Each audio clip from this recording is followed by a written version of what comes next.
날마다 쓰는 나의 신앙일기 TV 데일리 큐티 나무 향기입니다. 오늘은 5월 19일 금요일입니다. 오늘 함께 묵상할 성경 본문은 창세기 26장 1절에서 11절입니다. 아브라함 때에 첫 흉년이 들었더니 그 땅에 또 흉년이 들매 이삭이 그랄로 가서 블레셋 왕 아비멜렉에게 이르렀더니 여호와께서 이삭에게 나타나 이르시되 애굽으로 내려가지 말고 내가 네게 지시하는 땅에 거주하라. 이 땅에 거류하면 내가 너와 함께 있어 네게 복을 주고 내가 이 모든 땅을 너와 네 자손에게 주리라. 내가 네 아버지 아브라함에게 맹세한 것을 이루어 네 자손을 하늘의 별과 같이 번성하게 하며 이 모든 땅을 네 자손에게 주리니 네 자손으로 말미암아 천하 만민이 복을 받으리라. 이는 아브라함이 내 말을 순종하고 내 명령과 내 계명과 내 율례와 내 법도를 지켰음이라 하시니라. 이삭이 그랄에 거주하였더니 그곳 사람들이 그의 아내에 대하여 물으매 그가 말하기를 그는 내 누이라 하였으니 리브가는 보기에 아리따움으로 그곳 백성이 리브가로 말미암아 자기를 죽일까 하여 그는 내 아내라 하기를 두려워함이었더라. 이삭이 거기 오래 거주하였더니 이삭이 그 안에 리브가를 껴안은 것을 블레셋 왕 아비멜렉이 창으로 내다본지라. 이에 아비멜렉이 이삭을 불러 이르되 그가 분명히 내 아내거늘 어찌 내 누이라 하였느냐. 이삭이 그에게 대답하되 내 생각에 그로 말미암아 내가 죽게 될까 두려워하였음이로다. 아비멜렉이 이르되 내가 어찌 우리에게 이렇게 행하였느냐. 백성 중 하나가 내 아내와 동침할 뻔하였도다. 내가 죄를 우리에게 입혔으리라. 아비멜렉이 이에 모든 백성에게 명하여 이르되 이 사람이나 그의 아내를 범하는 자는 죽이리라 하였더라. 오늘 본문에서는 이삭이 하나님께 믿음의 훈련을 받는 모습이 나오고 있습니다. 아브라함도 하란에서 가나안으로 왔을 때 이와 같은 훈련을 받았습니다. 하나님께서 부르셔서 온 이 가나안 땅에 심한 흉년이 들었던 것입니다. 아브라함은 그 흉년을 피하려고 애굽으로 내려갔습니다. 하지만 하나님은 그를 다시 가나안으로 돌아오게 하셨습니다. 하나님께서는 가나안 땅을 아브라함과 그 후손에게 주실 계획이었기 때문에 아브라함이 애굽에 머물러서는 안 되었습니다. 아브라함의 때에 흉년이 든 것처럼 이삭의 때에도 흉년이 들었습니다. 이삭은 흉년 때문에 그랄 지역으로 가서 머물렀습니다. 그랄은 가나안의 가장 남부 지역입니다. 하나님은 그곳에서 이삭에게 나타나 말씀하셨습니다. 가나안에 흉년이 들었어도 애굽으로 내려가지 말라는 것이었습니다. 애굽은 나일강이 흐르고 있었기 때문에 웬만한 흉년에도 아무 어려움이 없습니다. 하지만 가나안 땅은 비가 내리지 않으면 농사를 짓거나 목축을 하는데 매우 어려움이 오게 됩니다. 그래서 가나안 땅에 흉년이 들면 애굽으로 피하는 것이 일반적인 방법이었습니다. 그런데 하나님께서는 이삭에게 애굽으로 내려가지 말라고 말씀하셨습니다.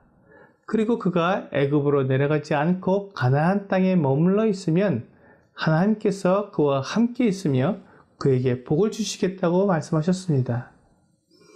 일반적인 생각으로는 흉년이 들었을 때 애굽으로 피해야 망하지 않는데 하나님께서는 흉년이 든 가나안 땅에 그대로 머물러 있어야 함께 하시며 복을 주신다는 것입니다. 이삭에게는 이것이 믿음의 훈련이었습니다. 하나님의 약속을 믿고 가나안 땅에 머물러 있을 것인지 아니면 다른 사람들이 하는 것처럼 애굽으로 내려가서 흉년을 피할 것인지 결정을 해야 했습니다. 하나님께서는 아브라함이 하나님의 말씀을 듣고 순종했을 때 복을 받은 것을 이삭에게 상기시켜 주셨습니다. 이삭은 이제 하나님에 대한 자신의 믿음을 나타내 보여야 했습니다. 그는 애굽으로 내려가지 않고 그랄에 머물므로 하나님에 대한 믿음을 나타내었습니다.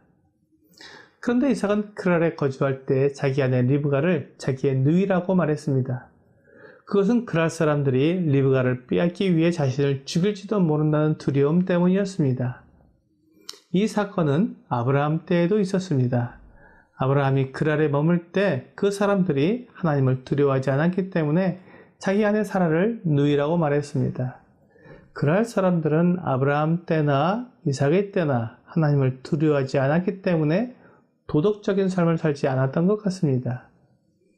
이삭이 이렇게 그들을 두려워하며 리브가를 누이라고 말했지만 하나님께서는 이삭에게 약속하신 대로 이삭과 함께 계셨으며 이삭을 보호하시고 복을 주셨습니다. 그날 왕 아비멜렉이 이삭과 리브가가 함께 있는 모습을 보고는 그들이 부부 사이라는 것을 알았습니다. 아비멜렉은 이삭에게 왜 리브가를 누이라고 말했느냐고 묻고는 이삭과 리브가를 보호해 주도록 명령을 내렸습니다. 더 이상 이삭이 리브가를 누이라고 말하지 않아도 된 것입니다. 이삭은 자기 아버지 아브라함과 닮은 부분이 참 많습니다. 특히 믿음으로 하나님을 섬긴 것과 또한 믿음의 시험을 받은 것도 비슷합니다. 이삭은 아버지의 믿음을 그대로 본받아 믿음으로 모든 어려움과 시련을 이겨냈습니다. 우리에게 오는 어려움은 하나님께서 우리의 믿음을 훈련하려고 시험하는 것일 수도 있습니다. 만일 그 시험을 믿음으로 이겨낸다면 하나님께서 준비해 놓으신 복을 받게 될 것입니다. 우리가 믿음으로 하나님을 섬기면 하나님께서는 우리에게 합당한 복을 주십니다. 오늘의 적용 질문을 보겠습니다. 내가 지금 믿음으로 이겨내야 할 어려움은 무엇입니까? 이 세상을 살아가는 우리들에게도 때로 어려움이 찾아옵니다. 이런 어려움 중에는 하나님께서 우리의 믿음을 훈련시키려고 시험하는 것들도 있습니다. 이런 어려움은 도저히 이겨낼 수 없을 것 같은 생각이 들지만 그것이 하나님의 말씀을 따르는 것이라면 믿음으로 어려움을 이겨내야 합니다. 우리가 믿음으로 어려움을 이겨내고 세상의 원리에 복종하지 않을 때 하나님께서 우리와 함께 하시며 우리에게 복을 주십니다. 하나님이 주시는 복은 우리가 생각하는 것보다 훨씬 더 크고 영광스러운 것들입니다. 오늘 나에게 찾아온 어려움이 있다면 그 어려움 너머에 있는 하나님의 사랑과 복을 바라보면서 당장의 어려움을 믿음으로 이겨나가는 여러분과 제가 되기를 주 예수님의 이름으로 기도합니다.